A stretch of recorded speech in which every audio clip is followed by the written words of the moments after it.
A quiet evening. Over the stone rooftops of Pisa, a mist slowly descends. The city breathes wearily. In the half-dark windows, lights flicker. The wind rustles along the cobblestones, and the bell towers ring unhurriedly, as if afraid to disturb someone's contemplation. In one of the houses on a quiet street where the walls still remembered the footsteps of Romans, a boy was born. They named him Galileo.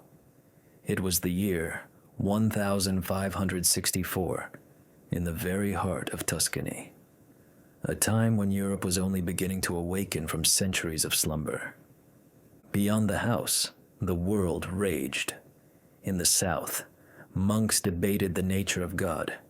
In the north, printing presses fired pages of books, and knowledge, like streams, flowed into the cities. The old order was cracking, though still holding. People built castles of faith, yet were already starting to peek into the windows of reason. Galileo was born into the family of a musician. His father, Vincenzo Galilei, was an extraordinary man. He did not simply play. He reflected on music. He compared sounds with numbers, considered harmony a manifestation of law. And he taught his son the same. Not to memorize, but to understand.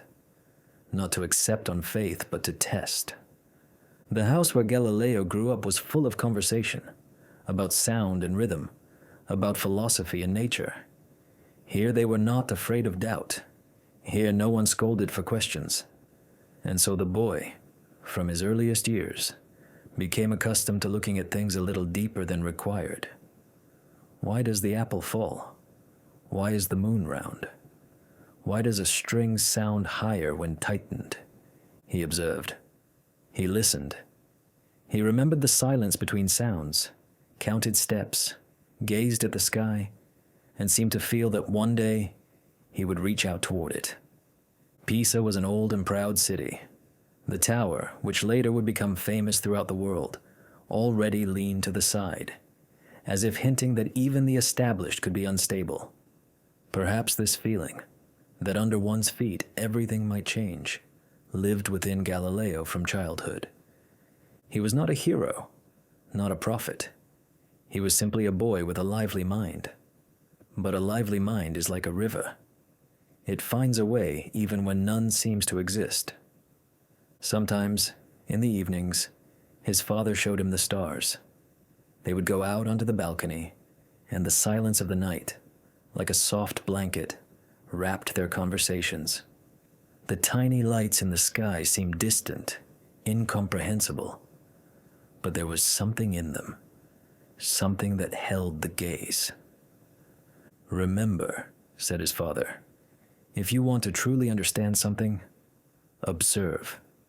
Look for yourself. Do not repeat. Investigate." Galileo nodded, and perhaps on that night, looking at the stars drifting slowly across the sky, he felt for the first time that truth does not hide in books. It is in the sky, in the pendulum, in motion, in that which can be touched, measured, tested, and one day explained. Thus began his story, quietly, without flashes, without fanfares, simply with a question and a thoughtful gaze toward a star. In the year 1581, at the age of 17, Galileo Galilei arrived in Pisa, the ancient city whose name was already known throughout Italy. He entered the local university to study medicine. The decision was made not so much by him as by his family. His father, Vincenzo Galilei, believed his son needed a profession that would provide stability and respect. But the 1580s were a time of change. In Italy, the transition from the Middle Ages to the Renaissance was underway. Universities still lived by Aristotelian canons, where truth was defined not by experiment but by the authority of the ancients. Yet sprouts of new thought were already breaking through, first in art, then in science. At this time, Tuscany, and especially Florence, was filled with the spirit of change, philosophical debate, the revival of ancient knowledge and its rethinking. In the Faculty of Medicine, Galileo studied anatomy, botany, and the basics of healing, but he soon realized that his true passion was mathematics and natural philosophy. He endured his medical studies with difficulty, and before long began skipping classes altogether, devoting more and more time to arithmetic, geometry, and mechanics. It was during these years that one of the most famous observations of his life occurred. Galileo stood in the Cathedral of Pisa and watched a lamp suspended from a chain as it swayed after being touched. He noticed that regardless of the amplitude of the swing, the time between extreme points remained nearly constant. To measure the intervals, he used his own pulse. Later, he confirmed this with experiments and formulated the principle of the isochronism of the pendulum. This discovery would later form the foundation of pendulum clocks, but in that moment, Galileo simply sensed. Before him was something important. Rhythm, order, hidden harmony and motion, all spoke of laws governing the world. Unlike the dogmas of medicine and scholasticism, mathematics offered clarity. He shared his thoughts with his father. Vincenzo, though desiring his son to be a doctor, was himself a man of unorthodox thought. A musician and theorist, he had fought against established musical canons, claiming that harmony must obey mathematical laws. He did not at once, but eventually accepted his son's decision. Galileo abandoned medical studies and turned entirely to mathematics and natural philosophy. It was a risk. At that time, the profession of mathematician was considered unprofitable and secondary. Mathematicians received little pay, held no high status, especially compared with jurists, theologians, or doctors. But Galileo did not doubt. After leaving university without a degree, he continued his studies independently. He studied Euclid's Elements, the works of Archimedes, Plato, and Ptolemy. Archimedes, the practical genius who combined geometry with the real world, influenced him especially. Galileo wrote a treatise, The Little Balance, La Bilancetta, describing a method of determining the density of bodies, inspired by Archimedes. This text attracted the attention of noble patrons. His first scientific recognition came from Marquis Guidobaldo del Monte, a nobleman, scholar, mathematician, and passionate student of mechanics. He became Galileo's patron and later helped him secure a teaching position. At the same time, Galileo mingled with other intellectuals, physicist Paolo Sarpi, mathematician Christoph Clavius, philosopher Cesare Cremonini. In the year 1589, with Del Monte's support, Galileo received the chair of mathematics at the University of Pisa. He returned to the city where he had once studied, but now as a lecturer.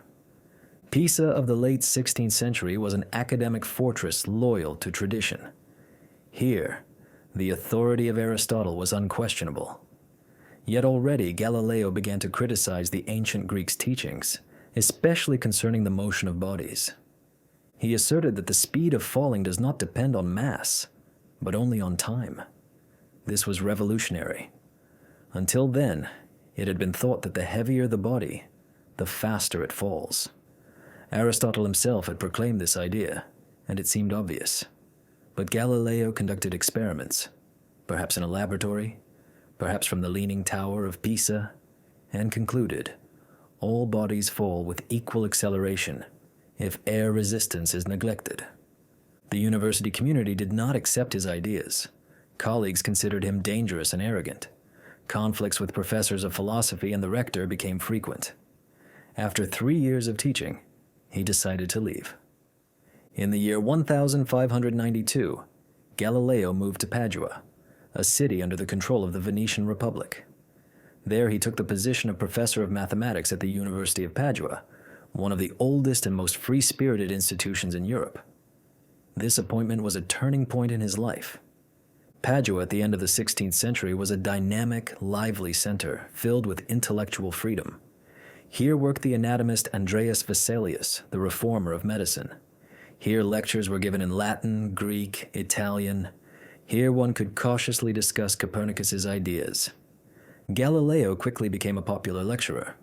His lectures on mechanics and astronomy were attended not only by students but by nobles, foreign envoys, travelers. His teaching style was unusual. He used experiments, physical models, demonstrations. He did not merely speak, he showed. He lived in Padua from 1592 to 1610, 18 years that became the most fruitful of his scientific career. During this time, he invented an improved version of the thermometer, began formulating principles of inertia, created designs of hydraulic machines, developed the theory of ballistics, and drafted his first works on dynamics. Here, too, he started a family. He had a companion, Marina Gamba of Venice, with whom he had 3 children, 2 daughters, and a son. The daughters he later placed in a convent, and the son he sought to advance at university. At the same time, Galileo actively corresponded with scholars across Europe, German astronomers, Dutch inventors, Italian philosophers. He built a network of scientific contacts, learned of developments in optics, and soon would hear of a mysterious device brought from Holland. But that was the next chapter. For now, he was a professor, engineer, lecturer, father, innovator. He conducted experiments, sketched new mechanisms, conversed with Venetian senators, and dreamed of more. Galileo moved further away from speculative science and placed his bet on what would later be called the experimental method. He studied not what was written in books, but what could be measured and reproduced. And this was his main distinction from the age. He was not yet famous, but the foundation was already laid. By the beginning of the 17th century, Galileo Galilei was already a respected professor.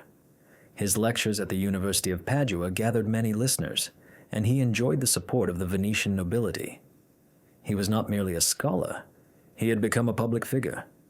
His engineering inventions, including water pumps, military devices, and navigation tools, brought him additional income and renown as an inventor. But in the year 1608, news arrived in Europe from Holland that changed the course of his life. The Dutch craftsman Hans Lippershey had constructed a device allowing distant objects to be seen as if they were near. This device was called a telescope. It quickly spread across Europe as a military and commercial novelty. Galileo heard of it from letters and travelers' tales, and without having an original sample, decided to recreate and improve the design himself. By the year 1609, less than a year later, Galileo had built his own telescope. It far surpassed the Dutch original in magnification, first 3 times, then 8 times, and finally up to 20 times. This was an achievement not only of engineering but of optics. Galileo himself ground the lenses and adjusted their curvature to achieve clarity of image. Yet the most important thing lay in how he used the device. Before him, telescopes had been used for earthly purposes, to watch ships at sea, to observe enemies on the horizon. Galileo pointed it toward the sky.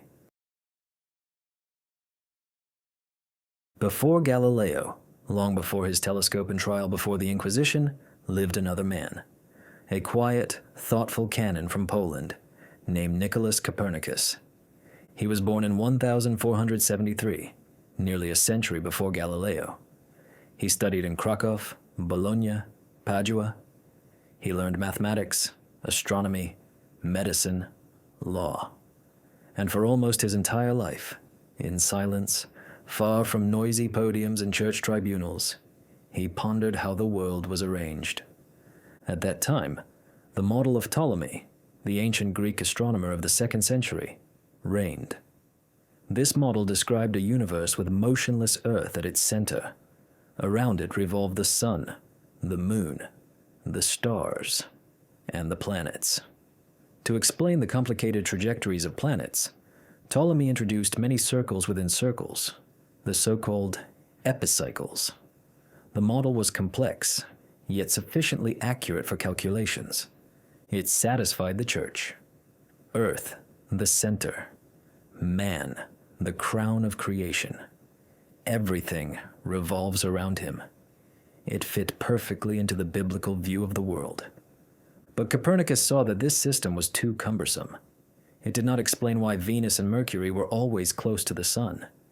It did not explain the retrograde motion of Mars in the sky. He offered a simple and dangerous explanation. Not the sun revolves around the earth, but the opposite. Copernicus declared, the sun is at the center. The earth circles around it, and itself around its own axis. This explains the change of day and night, the seasons, the phases of the moon and planetary motions, more simply and elegantly than the Ptolemaic model. But he understood how radical his idea was. Almost his entire life, he did not publish his work. Only in the last months before his death, in the year 1543, did his book on the revolutions of the celestial spheres appear. He died without seeing the reaction, and the reaction came, slow and cautious. The church did not ban the book immediately. Many accepted it as a mathematical hypothesis, convenient for calculations, but not as a description of reality. Nearly 70 years passed before Galileo took the telescope into his hands and saw the evidence of what Copernicus had said. When Galileo saw the phases of Venus, he understood. This could not be explained if the sun revolved around the earth. When he saw the moons of Jupiter, he realized not everything revolves around the earth, and therefore the earth is not the center. We are not the main ones. We are part of motion. Heliocentrism was not merely a scientific model. It was a revolution of consciousness. It changed not only astronomy, but philosophy, theology, psychology.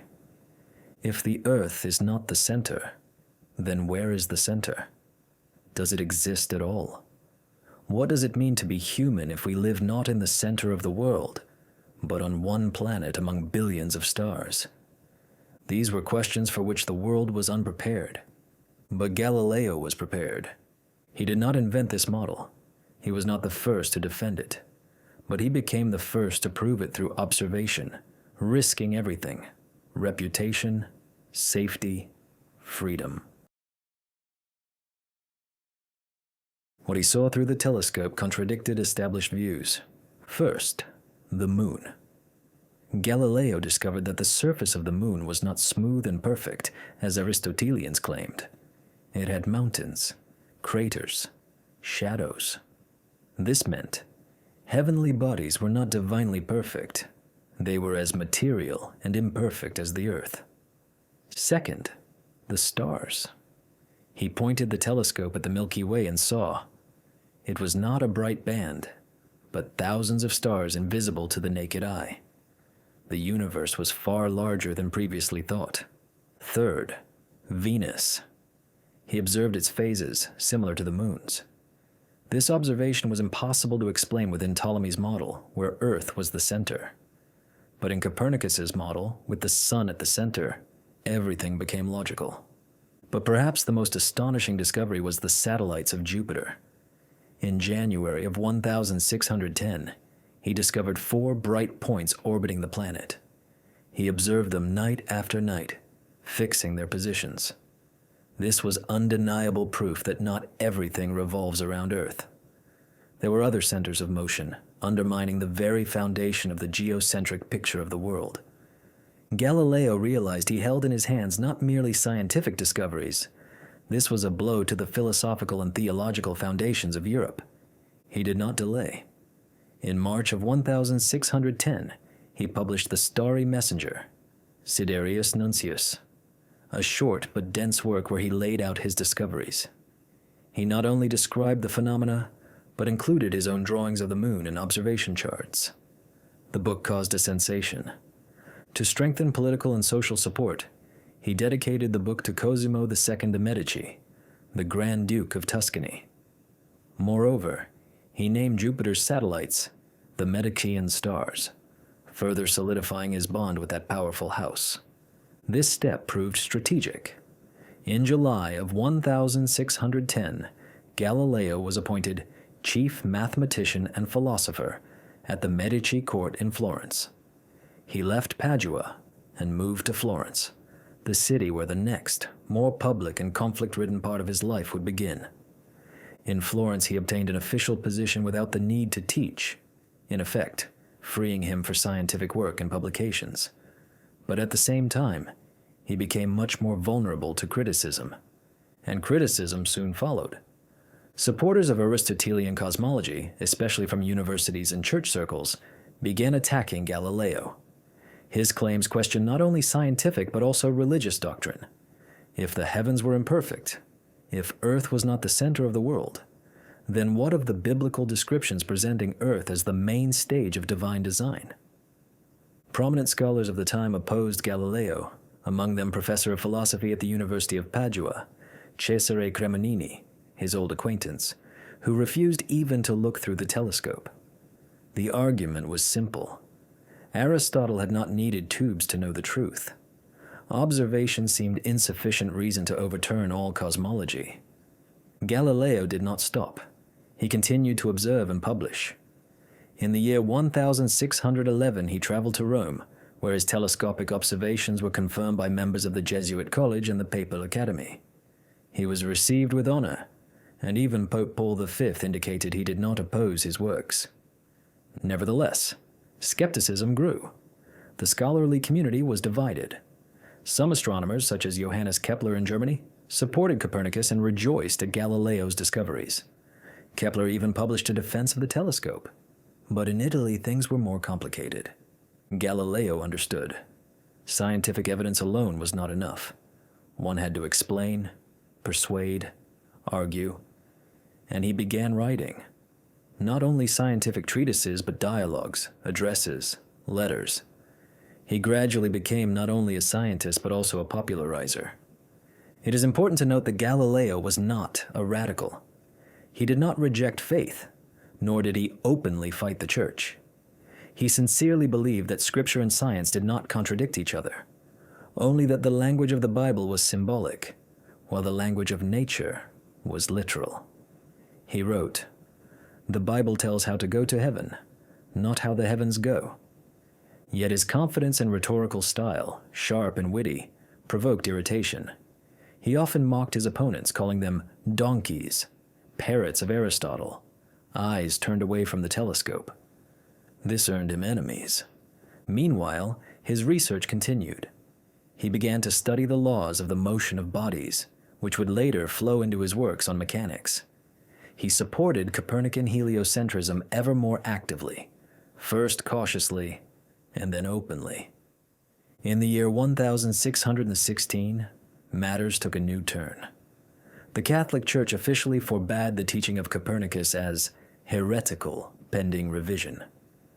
Galileo was prohibited from publicly advancing the heliocentric model as fact, only as a hypothesis. This became the first official restriction. Galileo obeyed, formally, but he was already preparing for the main battle. He began writing his principal work, Dialogue, concerning the two chief world systems, in which he would compare the ideas of Ptolemy and Copernicus, and in which the voice of reason, of course, would be granted to the latter. But that is another chapter, the chapter of the trial, the Inquisition, and a subdued truth. When we speak of Galileo, we most often remember the telescope, the trial, the science, his struggle for truth. But he was not only a scholar. He was a human being, with fears, joys, weaknesses, and a family. He was never married, but he had a woman with whom he lived for many years, Marina Gamba, a Venetian. Officially, their union was never formalized, but in Galileo's house, she was the mistress. They had 3 children, 2 daughters, Virginia and Livia, and a son, Vincenzo. The daughters were born out of wedlock. At that time, a woman born in such circumstances had almost no prospects. Galileo understood that it would be difficult for them to marry, and he chose another path for them. When Virginia was 13, he sent her to the convent of San Matteo in Arcetri, in the suburbs of Florence. Livia soon followed her. Both became nuns of the Poor Clares, one of the strictest orders. Life in the convent was hard, almost completely cut off from the world. Virginia, who took the name Sister Maria Celeste, was especially close to her father. Despite the convent grills, the distance, and the rules, she wrote to him regularly. Dozens of such letters have come down to us. Simple, human letters. She cared for him, asked him to guard his health, sent herbal remedies, even mended his shirts. And Galileo wrote back, gently, respectfully. There's no hint of estrangement in their correspondence. On the contrary, it was true attachment. She understood his loneliness. He understood her confinement. When Galileo was brought before the Inquisition, Maria Celeste prayed for him and wrote letters of support. And when he was sentenced to house arrest and sent to Arcetri, he was very near the convent. At times, they could even talk through the grill. She sent him food and looked after his household. But happiness did not last long. In the year 1634, only 1 year after Galileo moved to Arcetri, Maria Celeste died. She was 33. The cause was an infection that spread through the convent. Her death was a terrible blow for Galileo. He wrote almost nothing for months. He closed himself off and fell silent for a long time. He would later say that with her, a part of himself had died. The second daughter, Livia, remained in the convent until the end of her life, but they were not as close. Galileo respected her, but rarely mentioned her in letters. His son, Vincenzo, was officially acknowledged by his father. Galileo secured his legitimation and even a title. He gave him an education, tried to place him at a university, and invested in his future. Yet there was always a certain distance between them. Vincenzo was musically gifted like his grandfather. He studied law but showed no passion for science. He struggled financially, asked his father for money, and often handled affairs irresponsibly. Galileo helped him, but with restraint. Later, after Galileo's death, Vincenzo tried to secure an inheritance and published some of his father's works, but he did not become a continuer of his scientific line. Galileo spent almost his entire life surrounded by books, instruments, and calculations, but he was not alone. There were children in his life, there were cares, there were letters, evening conversations, anxieties, tears, and laughter. His house in Arcetri was not only a place of work, but a place of memory. A memory of a daughter who whispered prayers for him every night. A memory of the women to whom he gave a roof. A memory of a family he did not proclaim to the world, but which lived in him quietly and deeply. After the publication of the Starry Messenger and a string of telescopic discoveries, the name of Galileo Galilei became known not only in scholarly circles but also among the wider public, and especially among the church and secular elite. He became a symbol of new thinking, a man able to look beyond dogma and see the universe as it is. But recognition brought tension. More and more often, Galileo openly supported Copernicus's ideas, the heliocentric model in which the sun stands at the center and the earth moves around it. This was not merely a scientific claim. It called into question biblical interpretation that presented the earth as the motionless center of creation. In the year 1616, only a few years after the Starry Messenger appeared, the Roman Catholic Church officially opposed Copernican teaching. At a meeting of the Congregation of the Index of Prohibited Books, De Revolutionibus Orbium Coelestium, Copernicus's principal work, was declared erroneous in matters of faith and placed under prohibition until corrected. That same year, Galileo was summoned to Rome. He arrived confident, hoping to persuade church leadership that heliocentrism was not heresy but scientific fact. He presented his arguments, demonstrated the telescope, and discussed his observations. He was received courteously, but behind the scenes a decision was prepared. He was forbidden publicly to teach, discuss, or promote heliocentrism as truth. This is attested in an oral injunction delivered to him personally by Cardinal Roberto Bellarmine. Galileo obeyed. He fell silent for a time. For several years he worked on other topics: mechanics, hydrodynamics, The Anatomy of Vision. But he did not abandon heliocentrism. He merely postponed discussing it openly. In the year 1623, Urban VIII, in the world, Maffeo Barberini, ascended the papal throne. He was an educated man, interested in science and personally acquainted with Galileo. They had corresponded and met earlier in Rome, and the new pontiff seemed an ally of reason. Heartened by the change, Galileo decided to return to the question of the structure of the universe. He began writing a book in which he would meet the Church's formal requirements, to present both models, the geocentric and the heliocentric, as hypotheses, and allow the reader to draw his own conclusion. Thus appeared dialogue concerning the two chief world systems, the Ptolemaic and the Copernican, Dialogo sopra I due massimi sistemi del mondo. The book came out in the year 1632 in Florence. Formally, it complied with the prescriptions. It featured three interlocutors: Salviati, speaking for Galileo; Sagredo, a neutral listener; and Simplicio, a supporter of Aristotle and Ptolemy. They discussed the structure of the world, the stars, the planets, and the motion of bodies. But in reading it, one thing becomes obvious. Simplicio, though ostensibly a philosopher, appears foolish, stuck in old thinking, and repeatedly put in an awkward position. Many contemporaries saw in him a parody of Pope Urban VIII himself.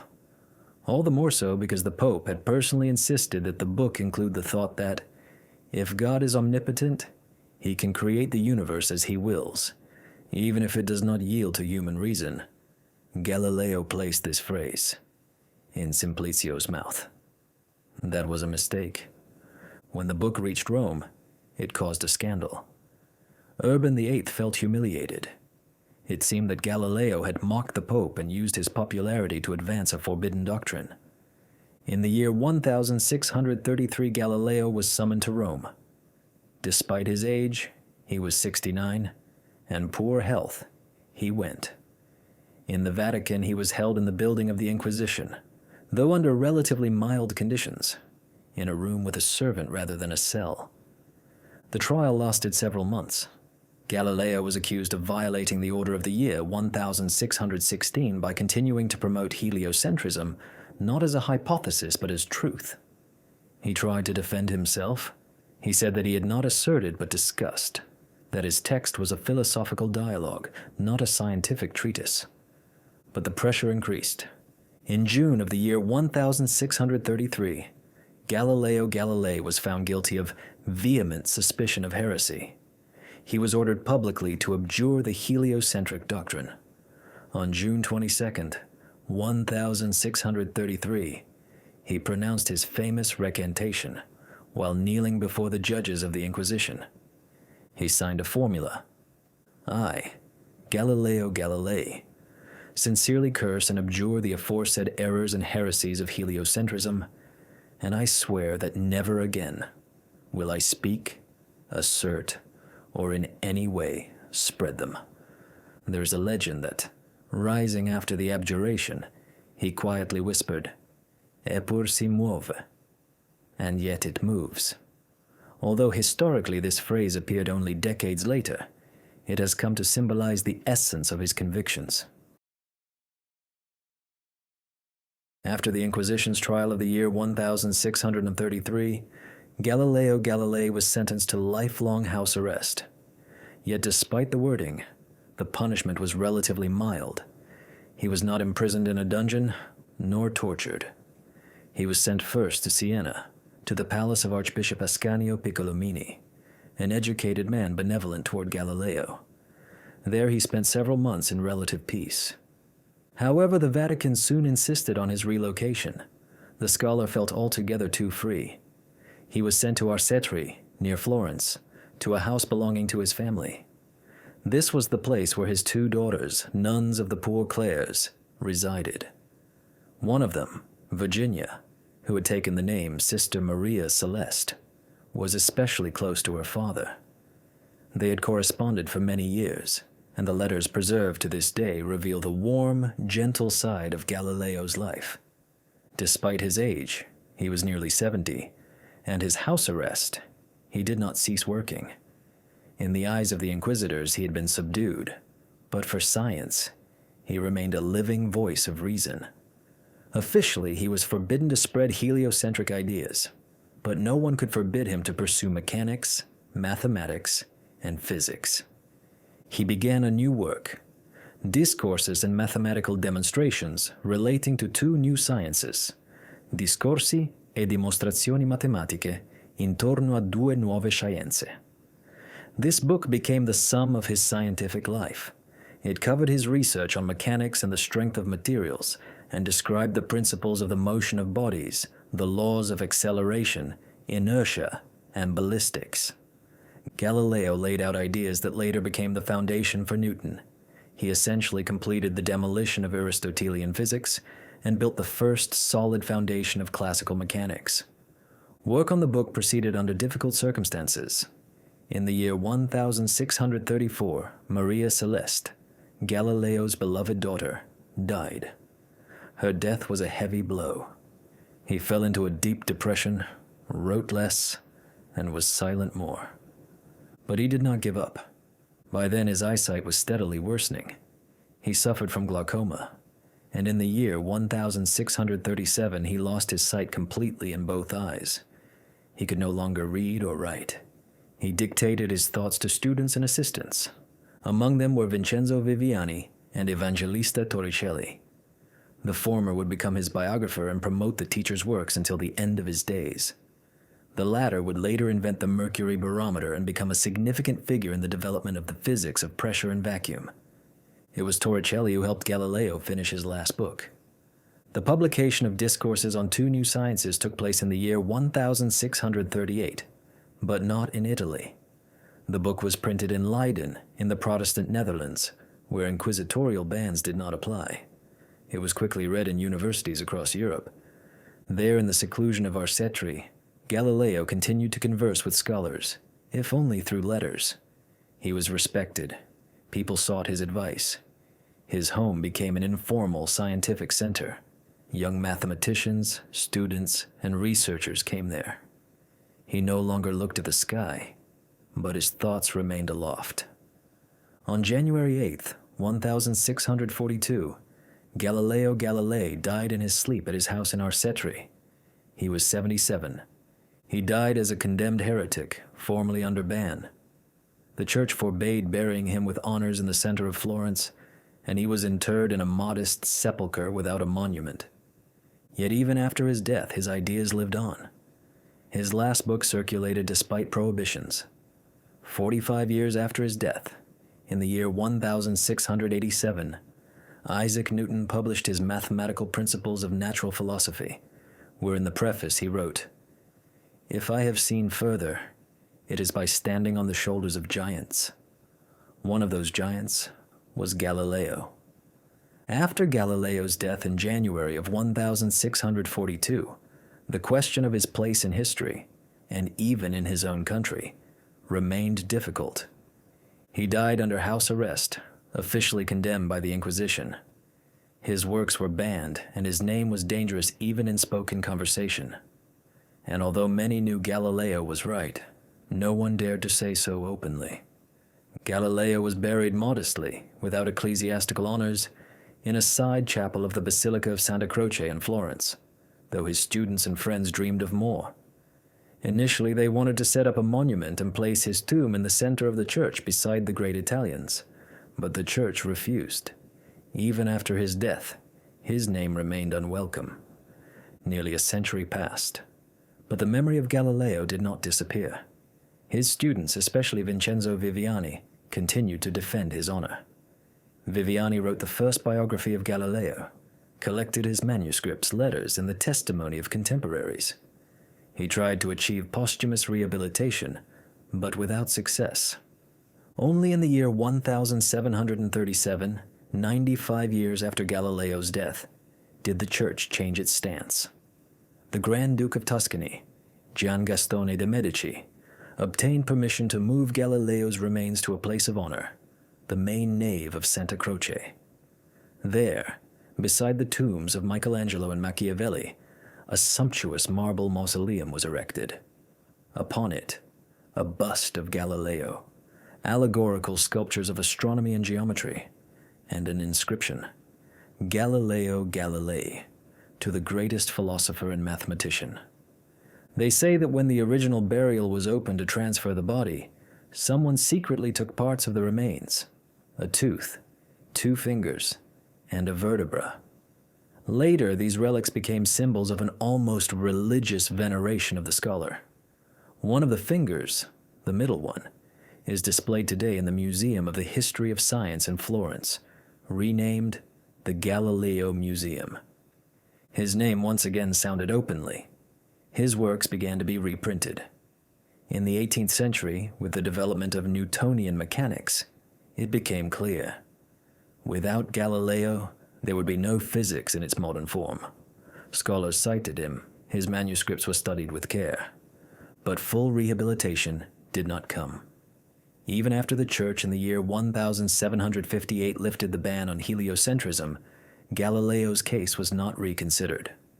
Only in the year 1979 did Pope John Paul II openly acknowledge that the Church had erred in its treatment of Galileo. He convened a special commission of historians, theologians, and scientists to examine Galileo's case not only juridically, but morally.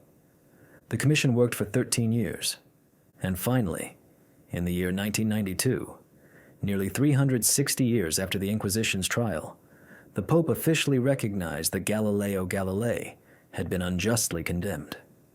In his address, he said that there should be no conflict between science and faith, and that the great sadness lies in a misunderstanding that could have been avoided if the parties had been open to dialogue.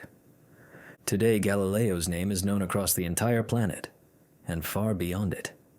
In his honor are named the spacecraft Galileo, launched by NASA in the year 1989 to Jupiter; the European Union's satellite navigation system, Galileo, an alternative to GPS; astronomical observatories, streets, squares, universities, schools, prizes, and of course, the Galileo Museum in Florence, where his instruments, original telescopes, letters, and even a preserved finger are kept. Galileo became a symbol of science resisting dogma, of reason walking against fear, and of a truth that cannot be suppressed forever. Galileo changed not only physics, he changed a way of thinking. He showed that authority, even the most revered, can be wrong. That knowledge comes not from a book, but from observation and verification. That truth must be independent of power. And that doubt is not a threat, but the beginning of understanding. He was neither a saint nor a prophet. He was a human being. But his honesty, perseverance, and curiosity became an example for the ages.